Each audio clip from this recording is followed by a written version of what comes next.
Good afternoon students. कल हम लोगों ने पृथ्वी की उत्पत्ति से संबंधित कई सिद्धांतों का अध्ययन किया, जिसमें कि हम लोग जाना कि पृथ्वी की उत्पत्ति के संबंध में सभी वैज्ञानिकों का सिद्धांत क्या क्या था।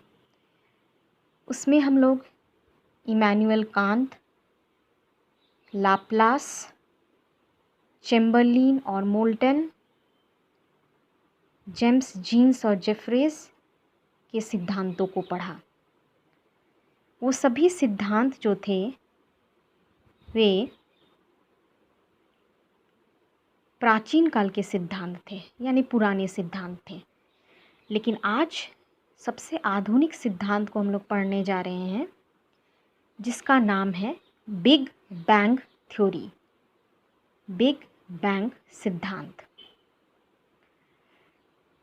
यूनिवर्स यानी ब्रह्मांड की उत्पत्ति से संबंधित आधुनिक सिद्धांत बिग बैंग सिद्धांत है।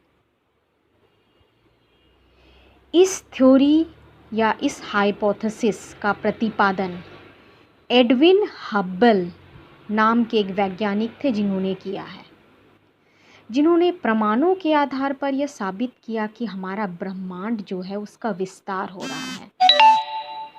बिग बैंग सिद्धांत के अनुसार हमारा ब्रह्मांड यानी यूनिवर्स, जिसमें कि सभी ग्रह, तारे, नक्षत्र, गैलेक्सी सभी कुछ शामिल है, उसका निर्माण या विस्तार 3 अवस्थाओं में हुआ है। पहला अवस्था, प्रारंभिक अवस्था में ब्रह्मांड का निर्माण करने वाला पदार्थ बहुत ही छोटा था, एक गोलक के रूप में था और वो एक स्थान पर केंद्रित था। इसका अर्थ हुआ कि आज जो हम अपना ब्रह्मांड इतना बड़ा देख रहे हैं, जिसका कोई सीमा नहीं है, जिसके सीमा को हम लोग नाप नहीं सकते हैं, अनंत है वो। लेकिन प्रारंभिक अवस्था में ये एक गोलक के रूप में था और उस गोलक का आयतन बहुत कम था, तापमान और घनत्व बहुत ज़्यादा था। आयतन कम होने का अर्थ हुआ कि वो बहुत ही सिकुड़ा हुआ अवस्था में था, कम स्थान को ग्रहण कर रहा था, कम स्थान में था और उसका तापमान बहुत ज़्यादा था और घनत्व यानी वो भारी पदार्थों से बना हुआ था। बिग बैंग सिद्धांत के अनुसार अचानक इस गोलक में या इस पदार्थ में ज़्यादा गर्म होने के कारण विस्फोट हो गया। इस विस्फोट के कारण ब्रह्मांड में का तीव्र गति से विस्तार हुआ। विस्तार हुआ कहने का मतलब इस गोलक में विस्फोट होने से कण चारों तरफ फैल गए और सबसे पहले एक परमाणु का निर्माण हुआ, जिससे कि समय के साथ एक पारदर्शी ब्रह्मांड का निर्माण हुआ।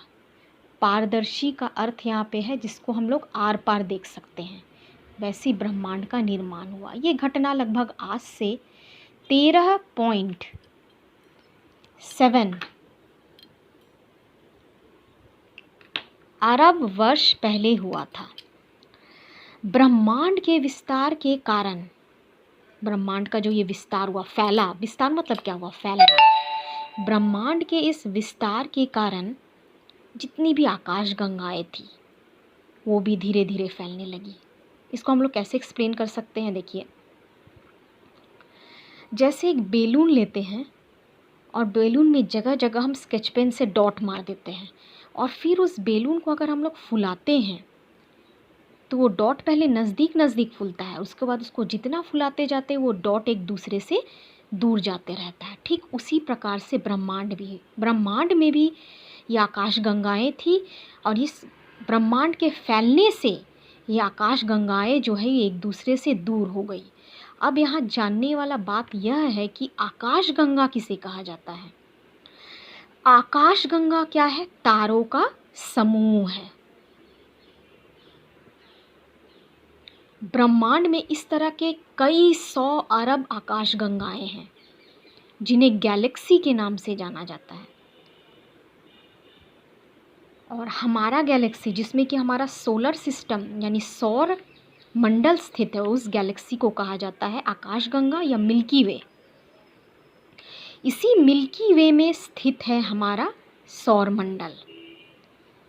अर्थात हम लोग ये समझ गए कि ब्रह्मांड के अंतर्गत आकाशगंगाएं यानी गैलेक्सियाँ आती है। गैलेक्सी में सौर मंडल होता है, सौर मंडल में ग्रह, तारे, उपग्रह सब शामिल होते हैं।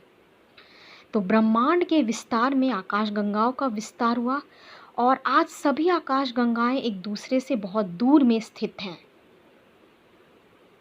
ये गैलेक्सी बड़ी मात्रा में तारे, गैस और धूल को समेटे हुए हैं।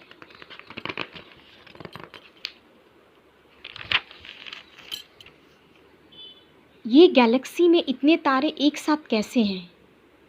इसके पीछे एक बल काम करता है जिसे हम कहते हैं गुरुत्वाकर्षण बल।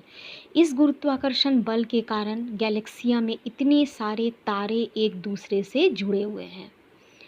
अर्थात कि हम लोग को ये समझ में आ जाना चाहिए अभी तक कि जो हमारा ब्रह्मांड है उसका विस्तार अभी भी जारी है। इसीलिए ये कहना बहुत मुश्किल है कि हमारा ब्रह्मांड जो है वो कितना बड़ा है और कहाँ तक फैला हुआ है। ये अनंत है और इस ब्रह्मांड के अंदर क्या आते हैं? कई सारे गैलेक्सी आते हैं, कई सारी आकाशगंगाएं आती है, जिसमें से हमारा आकाशगंगा का नाम हुआ मिल्की वे। उसी मिल्की वे के अंदर पड़ता है सौर मंडल और उस सौर मंडल के अंदर पड़ता है हमारे सभी ग्रह और ग्रहों के चारों तरफ घूमते हैं उपग्रह और कई छोटे छोटे आकाशीय पिंड जो है ये सभी ब्रह्मांड के अंदर शामिल है। आज इतना ही।